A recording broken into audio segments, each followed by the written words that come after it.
మీకు వాస్తవం తెలుసుకోవాలండి. పాపం వీళ్ళంతా దెబ్బలు తిన్నారండి. ఎన్నోసార్లు అడవుల్లోకి పారిపోయారంట. 300 మంది బైక్లు వేసుకుని వచ్చారంట ఇక్కడికి. అందరూ ఇటోలటు పరారైపోయారు అడవులోకి. మళ్ళీ పిల్లల్ని కూడా ఎత్తుకొని మళ్ళీ నెక్స్ట్ డే వచ్చారంట.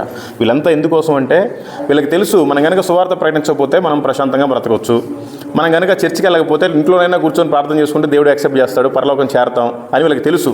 అయినా కూడా నేనంటూ ఏమన్నా ఆత్మను సంపాదించాలన్న భారంతో పాపం వీళ్ళంతా కూడా సువార్త చేస్తూ ఉన్నారు. అందుకని దయచేసి వీళ్ళందరి కోసం కూడా మీరు ప్రార్థించండి. వాళ్ళకి కూడా ఫ్యామిలీస్ ఉన్నాయి, పిల్లలు ఉన్నారు. భయంతో కూడిన, వణుకుతో కూడిన పాటు పడుతున్నారండి. ఇక్కడ చర్చికి వస్తే ఎవరి బైబిల్ వాళ్ళు పట్టుకొని రావడానికే భయం అంట. కవర్లో పెట్టుకొని, సంచులో పెట్టుకొని వస్తూ ఉంటారు. ఇట్లాంటి పరిస్థితుల్లో మనం కూడా సువార్తను ప్రకటించాలి.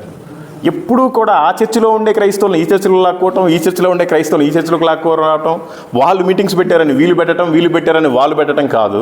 సువార్త ఎక్కడైతే లేదో అక్కడ వారికి సువార్తను అందిస్తే అది ఎంతో మంచిది.